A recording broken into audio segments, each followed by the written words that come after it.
नमस्कार शेतकरी बंधू भगिनींनो. शेतकरी बंधू भगिनींनो, यंदाचं वर्ष हे आंतरराष्ट्रीय भरड धान्य वर्ष अर्थात तृणधान्य वर्ष म्हणून जागतिक स्तरावर साजरं केलं जात आहे.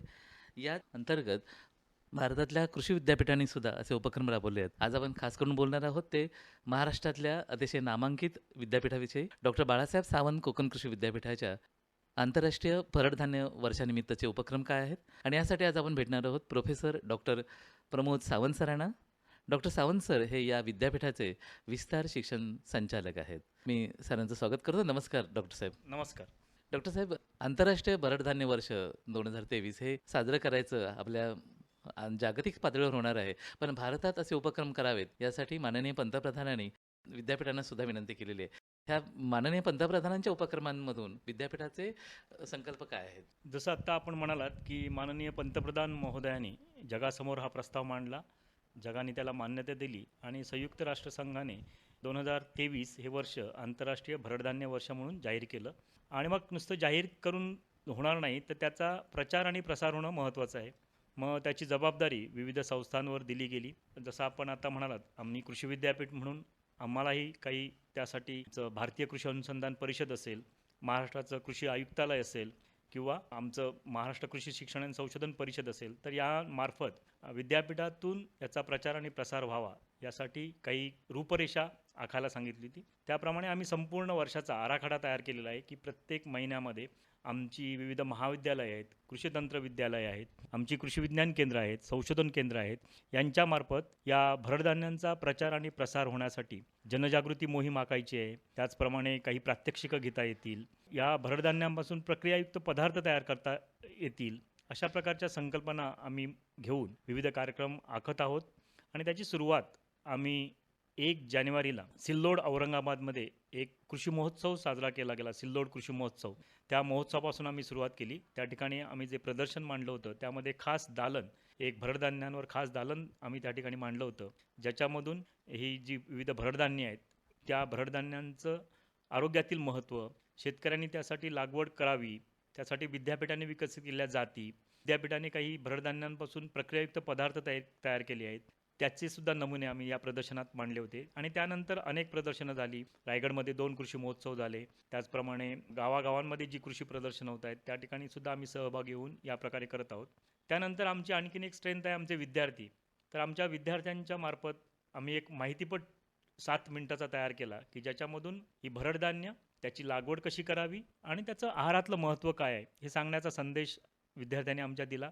त्याचप्रमाणे पथनाट्याच्या माध्यमातून आमच्या विद्यार्थ्यांनी हा संदेश विविध शाळांमध्ये, विविध गावांमध्ये पोहोचवण्याचा प्रयत्न केला आहे आणि अशा रीतीने आम्ही त्याची जनजागृती करत आहोत. त्याचप्रमाणे जे विविध पदार्थ आहेत, प्रक्रियायुक्त पदार्थ आहेत, याच्या जसं की भाकरी असेल, घावणे असतील, लाडू असतील किंवा पापड असतील, तर अशा प्रकारचे जे पदार्थ आहेत त्या पदार्थांचा आहारात उपयोग करण्यासाठी आम्ही खास विविध कार्यक्रमांमधून त्याचा भोजनामध्ये समावेश करायला आग्रह करतो. आमच्या ह्या कृषी विज्ञान केंद्र रोहा येथे एक शास्त्रीय सल्लागार समितीची बैठक झाली. या बैठकीमध्ये सुद्धा आम्ही जे शास्त्रज्ञ उपस्थित होते, शेतकरी उपस्थित होते, इतर कृषी विभागांचे प्रतिनिधी उपस्थित होते, आपल्या आकाशवाणी रेडिओचे प्रतिनिधी उपस्थित होते, त्या सर्वांना भोजनामध्ये हे पदार्थ आम्ही देऊ केले, ज्याच्यामुळे त्यांचं त्याला मूल्य कळेल, चव कळेल आणि ते मग त्यांच्या आहारात सुद्धा त्याचा प्रयत्न करतील. खरं बघायला गेलं तरी भरडधान्य ही अशी धान्य आहेत की जी शेतकरी सहज कमी प्रतीच्या जमिनीमध्ये त्याची लागवड करून उत्पादन घेऊ शकतो. कोरडवाहू भागात सुद्धा ही भरडधान्य होऊ शकतात. यांना वरखताची मात्रा लागत नाही, किडी रोगांचा प्रादुर्भाव नाही आणि त्यामुळे याची लागवड सहज शेतकरी करू शकतात. आता लागवड केल्यानंतर पुढचा प्रश्न येतो, तर ही भरडधान्य याच्यामध्ये विविध औषधी गुणधर्म आहेत की जसं पण आपल्याला लठ्ठपणा कमी करायचा असेल आणि आपण ह्या भरडधान्यांचा जर आपल्या आहारात सेवन केलं तर निश्चितच लठ्ठपणा कमी होतो, मधुमेहाचा त्रास होत नाही. त्याचप्रमाणे त्याच्यामध्ये ग्लुटेन नावाचा पदार्थ नसतो, म्हणजे चिकट, जसं समजा गव्हाची भाकरी चिकट असते तर तसं नाही. तर त्यामुळे जे पदार्थ आहेत ते आपल्याला आहारामध्ये सेवन केलं तर आपल्याला शरीराला, आपलं आरोग्य निरोगी राहायला खूप मदत होईल. आजच्या खरं तर जंक फूडच्या जमान्यामध्ये उत्तम पर्याय आहे ते भरडधान्य म्हणजे.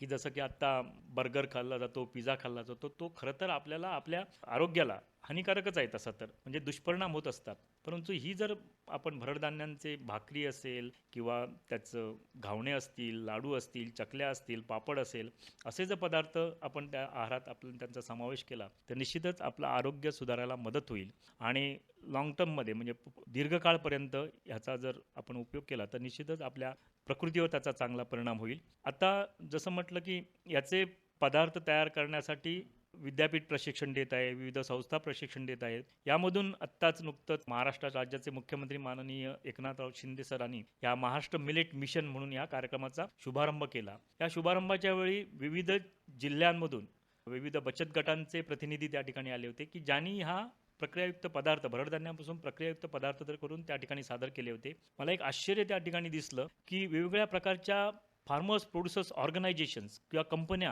ह्याच्यामध्ये भरडधान्यांच्या प्रक्रियायुक्त पदार्थामध्ये उतरलेल्या आहेत आणि मोठ्या प्रमाणावर याची उत्पादन करत आहेत. मग या ठिकाणी आपल्या शेतकऱ्यांनी सुद्धा मागे राहता कामा नये. शेतकऱ्यांनी याचं उत्पादन घेतलं पाहिजे.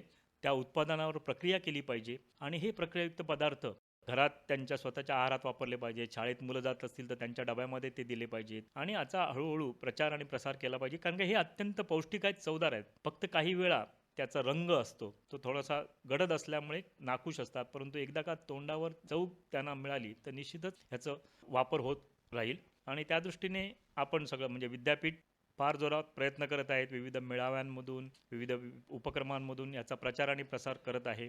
आम्ही आमच्या संकेतस्थळावर या प्रकारचे विविध उपक्रम जे आम्ही करतो त्याला प्रचार आणि प्रसिद्धी देत आहोत. त्यामुळे जास्तीत जास्त लोकांपर्यंत हा संदेश कसा पोहोचेल यासाठी आम्ही निश्चित प्रयत्न करत आहोत. सगळ्यात शेवटी माझी शेतकऱ्या बंधूंना एवढीच विनंती आहे, की यांनी भरडधान्यांच्या लागवडीकडे वळावं आणि या भरडधान्यातून जे उत्पादन येईल त्यावर प्रक्रिया करावी आणि प्रामुख्याने त्याचा आपल्या आहारात समावेश करावा. या आंतरराष्ट्रीय भरडधान्य वर्षाच्या निमित्ताने मी सर्वांना शुभेच्छा देतो आणि या उपक्रमांना त्यांनी भरभरून प्रतिसाद द्यावा अशी विनंती करतो. डॉक्टर साहेब, भरड धान्य हा खरं तर भारतीय शेतीचा एक भाग होता, महत्त्वाचं अंग होतं. पण स्वातंत्र्यपूर्व काळात ह्याला जास्त महत्त्व होतं. पण दरम्यानच्या काळात हायब्रिड आणि काही भूकमुक्तीसाठी आपल्याला बऱ्याच वेळा नवीन संशोधनाकडे वळावं लागलं. मला वाटतं ह्या संदर्भातलं म्हणजे आता भरड धान्याच्या संदर्भात अजून वेगळं संशोधन होण्याची गरज पण आहे आणि जे संशोधन आपल्या विद्यापीठातून होतंय त्याविषयी काय सांगा? जसं आपण म्हणालात, की संशोधन होणं गरजेचं आहे, बरोबर आहे. कारण का ही जी भरडधान्य जसं आपण म्हणालात, की पूर्वीपासून केली जात आहेत, परंतु ज्या स्थानिक जाती आहेत त्याचं उत्पादन कमी आहे. मग शेतकऱ्याला त्याच्यामध्ये थोडासा फायदा होत नाही. मग यासाठी सुधारित जाती शोधून काढणं, यासाठी विद्यापीठाने प्रयत्न केलेले आहेत. मग त्या सुधारित जाती काही वेळा या ज्या स्थानिक जाती आहेत त्या उशिरा येतात आणि मग त्यामुळे उत्पादन कमी मिळतं. मग लवकर येणाऱ्या जाती समजा आवश्यक असतील, त्याच्यात विशिष्ट प्रकारचे गुण आवश्यक असतील, तर अशा प्रकारे विविध जाती विकसित होणं गरजेचं आहे. त्या दृष्टीने विद्यापीठ प्रयत्न करत आहे. त्याचप्रमाणे आपण जसं म्हणालात, काही जी भरडधान्य आहेत ती लोप पावलेली आहेत. मधल्या काळात त्याचा वापरच नाही झाला. कांग असेल, हरिक असेल, तर ते आता कुठे मिळत नाहीत. मग ह्यांचं संकलन करण्याचं सुद्धा म्हणजे याचं जतन करण्यासाठी विद्यापीठ प्रयत्न करत आहेत. यावर्षी विद्यापीठाने असं ठरवलेलं आहे, की ही सगळी जी भरडधान्य आहेत त्यांचं एक म्युझियम, क्रॉप म्युझियम आमच्या विविध संशोधन केंद्रावर करावं. ह्याची प्रात्यक्षिकं मोठ्या प्रमाणावर घ्यावीत, की जेणेकरून ते शेतकऱ्याला कळेल. तर अशा दृष्टीने सुद्धा प्रयत्न चालू आहेत. त्याचप्रमाणे आता जसं मी म्हटलं, की ह्यामध्ये प्रक्रियायुक्त पदार्थ करायला खूप संधी आहे. परंतु मग त्याचं प्रमाणिकीकरण होणं गरजेचं आहे. मी ह्या दृष्टीने आमच्या विद्यापीठाने नाचणीची खारी तयार केलेली आहे, नाचणीचं बिस्किटं तयार केलेली आहेत, कुरकुरे तयार केलेले आहेत. मग असे अनेक पदार्थ तयार करता येतील, पण त्याचं प्रमाणीकरण नीट होणं गरजेचं आहे. मग त्या दृष्टीने सुद्धा संशोधन होणं म्हणजे प्रक्रिया एकदम. त्यानंतर साठवण्याच्या बाबतीत ह्यांची काय अडचण नाही, कारण का ही दीर्घकाळ टिकतात. परंतु त्याला पॉलिश करणं किंवा आता दुसरी गोष्ट म्हणजे समजा नाचणी असेल किंवा वरी असेल, ही लागवड केल्यानंतर त्याचं जे झोडणी असते किंवा मळणी असते ती फार कष्टप्रद असते.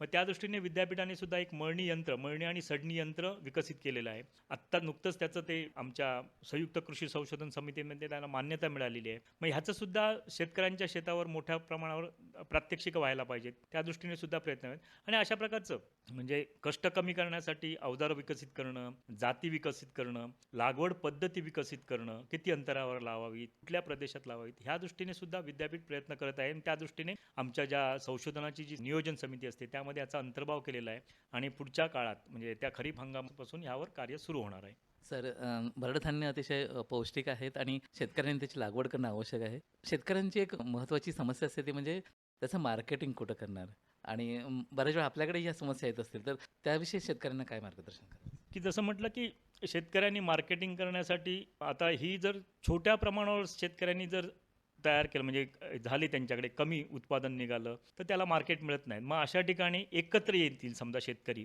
आणि गटशेती करतील त्याची समजा भरडधान्यांची किंवा समजा वैयक्तिक त्या केली असेल तर त्यांनी एकत्र येऊन जर समजा तसं हे केलं तर आजकाल जसं म्हटलं की आता पंतप्रधान महोदयांनी ह्या भरडधान्यांना जागतिक स्तरावर नेल्यामुळे निश्चितच यामध्ये जाणीव निर्माण झालेली आहे आणि ह्याला मार्केट चांगलं मिळेल. फक्त त्या ग्राहकांपर्यंत आपण पोहोचणं आवश्यक आहे आणि त्यासाठी थोडीशी आपण पण त्याचं पॅकिंग असेल त्याची क्वालिटी असेल ती पण मेंटेन करणं गरजेचं आहे. त्याचप्रमाणे जर प्रक्रियायुक्त पदार्थ तयार केले तर आजकाल कसं आहे बरंचसं म्हणजे विशेषतः कोकणामध्ये चाकरमानी ही संकल्पना चांगली आहे. कोकणामध्ये मोठ्या प्रमाणात जत्रोत्सव होत असतात. मग ही एक संधी असते आपल्यासाठी की समजा चाकरमानी आले तर त्यांच्याकडे समजा ते दिले तर ते मुंबईपर्यंत किंवा शहरापर्यंत पोहोचतील. मग तिथल्या लोकांपर्यंत पोहोचतील. तिथल्या लोकांनी खाल्ले की मागणी वाढत जाईल किंवा आपल्या मोठमोठ्या जत्रा होतात. ह्या जत्रांमध्ये जर स्टॉल मांडले आणि त्या ठिकाणी जर केलं तर लोकल आणि आजकाल दृष्टिकोन लोकांचा बदललेला आहे. लोक आता स्थानिक गोष्टीला प्राधान्य देऊ लागलेले आहेत. म्हणजे ग्राहकांमध्ये सुद्धा की समजा सेंद्रिय आंबा असेल, गावठी तांदूळ असतील, गावठी समजा काही असेल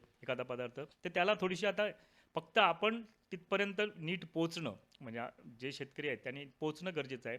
मग थोडंसं या दृष्टीने आम्ही विद्यापीठ म्हणून सुद्धा आम्ही शेतकऱ्यांना की जे आमचे बचत गट असतील किंवा शेतकरी असतील त्यांना मार्गदर्शन करण्याचा प्रयत्न करतो. पण त्याचबरोबर कृषी विभागाच्या विविध योजना असतात त्यांचाही त्यांना फायदा घेता येईल. आणि आता एक नवीन संकल्पना निघालेली आहे की फार्मर्स प्रोड्युसर कंपनी, शेतकरी उत्पादक कंपनी. शेतकरी एकत्र आले आणि त्यांनी एखादी समजा 300 कमीत कमी शेतकरी यावे लागतात. त्यांनी जर एखादी शेतकरी उत्पादक कंपनी केली तर त्यांचं स्वतःचं मार्केटिंग ते करू शकतील. ही झाली पुढची लांबची गोष्ट. पण एक म्हणजे गट म्हणून जर इथे एकत्र आले आणि एकत्र समजा ह्या गोष्टी केल्या समजा 4 ठिकाणी शेतकरी उत्पादन केलेले आहे ते एकत्र केलं आणि मग त्याचं मार्केटिंग केलं तर मार्केट त्यांच्या हातात राहील. अदरवाईज वैयक्तिक शेतकऱ्याला थोडंसं मध्यस्थ जो असतो तो थोडासा उबाडतोच म्हणायला हरकत नाही आणि त्यामुळे त्याला व्यवस्थित दर मिळत नाही आणि तो थोडासा खचून जातो आणि मग शेतीपासून किंवा त्या उत्पादनापासून तो लांब जातो. तर असं न करण्यासाठी शेतकऱ्यांनी स्वतःहून थोडासा पुढाकार घेतला पाहिजे. बोलेल त्याचंच चालेल असं म्हणतात ना, तशा पद्धतीने जाणं गरजेचं आहे. खचून न जाता थोडंसं सकारात्मक दृष्टिकोन घेऊन या ठिकाणी शेतकरी गेले तर निश्चितच विद्यापीठ असेल, कृषी विभाग असेल, आमचे कृषी विज्ञान केंद्र असतील आणि इतर सर्व निमशासकीय संस्थासुद्धा यासाठी निश्चितच प्रयत्नशील असतात. भरडधान्यांचं व्यावसायिक महत्त्व ज्यावेळी अधोरेखित करतो त्यावेळी आपल्याला निर्यातीचा सुद्धा विचार करणं आणि माननीय पंतप्रधानांनी ह्याला जागतिक पातळीवर नेलंय तर निर्यातीतला वाव काय आणि निर्यातीसाठी मूल्यवर्धनाची कशी गरज आहे सर? निश्चितच जर हे जागतिक स्तरावर गेलं असेल आणि जसं ह्यातली बहुतांशी जी भरडधान्य आहेत ना ते आपल्या देशातच होतं, आपल्याच देशात होतात. मग निश्चितच आज हा संदेश जागतिक स्तरावर पोहोचलेला आहे. जागतिक स्तरावर जर ह्याचं महत्त्व म्हणजे पटत आहे लोकांना त्यामुळे निश्चितच मागणी वाढेल. मग मागणी तसा पुरवठा व्हायला पाहिजे. यासाठी शेतकऱ्यांनी एकत्रित येणं जसं आता मी म्हटलं तसं एखादी कंपनी स्थापन करणं मग शेतकरी उत्पादक कंपनी आणि त्यातून निश्चितच निर्यातीला वाव राहील. म्हणजे नेमकी मागणी कशाला आहे म्हणजे थोडंसं आपल्याला सर्वेक्षण करावं लागेल कशाला मागणी आहे. जसं म्हटलं की आपले स्थानिक प्रॉडक्ट्स काही ठराविक भागातले प्रॉडक्ट्स ठराविक त्याला चव असते, चांगली चव असते. मग या दृष्टीने आपली जी बलस्थानं आहेत ती बलस्थानं ओळखून आपण केलं आणि थोडंसं मार्केट सर्वेक्षण केलं कशाला नेमकी मागणी आहे तर जागतिक स्तरावर सुद्धा शेतकऱ्यांना या जसं मी म्हटलं ना आत्ताच मगाशी तर आम्ही मुंबईत जे बघितलं तर मोठमोठ्या शेतकरी उत्पादक कंपन्या परंतु ह्या कंपन्या सुद्धा असताना बघितलं तर ह्यामध्ये मोठमोठी लोक आहेत त्याच्यात शेतकरी जर समजा आले आणि शेतकऱ्यांनी जर पुढाकार घेऊन केलं तर त्यांनाही खूप संधी आहे. फक्त सगळ्यांनी एकत्र येऊन हे करणं गरजेचं आहे. निश्चितच ज्यावेळी पंतप्रधान महोदयांनी प्रस्ताव जगासमोर मांडला तर 72 देशांनी त्याला मान्यता दिली. 72 देशांमध्ये निश्चितच ह्याचा प्रचार आणि प्रसार झाला तर मागणी मोठ्या प्रमाणावर वाढवणार आहे. उलट मी म्हणेन ती फार मोठी पोकळी निर्माण होणार आहे. मागणी मोठी असेल आणि पुरवठा तेवढा नसेल त्यामुळे शेतकऱ्यांना निश्चितच यामध्ये संधी आहेत आणि संधीचा शेतकऱ्यांनी फायदा घेतला पाहिजे. निश्चितच आम्ही आत्ता ज्यावेळी विविध कार्यक्रमांमधून ह्याचा प्रचार आणि प्रसार करतो कालच आम्ही एक दापोलीचं पासून एक 15 किलोमीटर शिर्दे नावाचं गाव आहे त्या ठिकाणी गेलो होतो. त्या ठिकाणी महिलांनी एवढ्या छान पद्धतीने ते पदार्थ तयार केले होते आणि विविध पदार्थ म्हणजे असं नाविन्यता होती त्याच्यामध्ये आणि विविधता होती. म्हणजे एकच पदार्थ सगळ्यांनी केला असं नाही. अगदी 15 ते 16 पदार्थ असे खास पदार्थ तयार केले होते. आम्ही त्याचं परीक्षण करताना चवदार होते. त्यामुळे ज्या ज्या ठिकाणी आम्ही हे करतोय त्या त्या ठिकाणी प्रतिसाद फार मोठ्या प्रमाणावर मिळत आहे आणि लोकांमध्ये आता जागृती निर्माण होते. जसं म्हटलं की जुनं ते सोनं हे आता लोकांना पटायला लागलेलं आहे आणि लोकांनाही कळलंय की हे आपण जे पूर्वी करत होतो म्हणजे आज जी समजा वयस्कर मंडळी आहेत त्यांनाही कळतंय की अरे हे पूर्वी तर आम्ही करत होते. मग आताच्या तरुण पिढीला हे शिकवायचं आणि तरुण पिढी सुद्धा आता तर माध्यमातून असेल हे ज्ञान मिळवते आणि ते करण्याचा प्रयत्न करते. त्यामुळे एक चांगलं चिन्ह आहे की निश्चितच ह्याचा प्रचार आणि प्रसार आणि प्रतिसाद जसं म्हटलं की आता सगळ्या संस्था ह्याच्यामध्ये सहभागी झाल्यामुळे फार मोठ्या प्रमाणावर प्रचार होत आहे आणि हा संदेश गावोगावी आता पोहोचलेला आहे. म्हणजे शाळांमधून असेल, ग्रामपंचायतीच्या बैठकीत असेल किंवा आमच्या विविध विस्तार शिक्षण उपक्रमात असेल, ह्याचा प्रचार आणि प्रसार सुरू असल्यामुळे निश्चितच हा संदेश विविध स्तरावर पोहोचलेला आहे. धन्यवाद डॉक्टर सावंत सर. आपण अतिशय मोजक्या शब्दात भरड धान्य लागवडीचं महत्त्व, त्याचं व्यावसायिक महत्त्व आणि पौष्टिक महत्त्व आमच्या शेतकरी बांधवांना आणि आमच्या श्रोत्यांना सांगितलं. त्याबद्दल मी आकाशवाणी मुंबईच्या वतीनं आपले मनापासून आभार मानतो. धन्यवाद. धन्यवाद.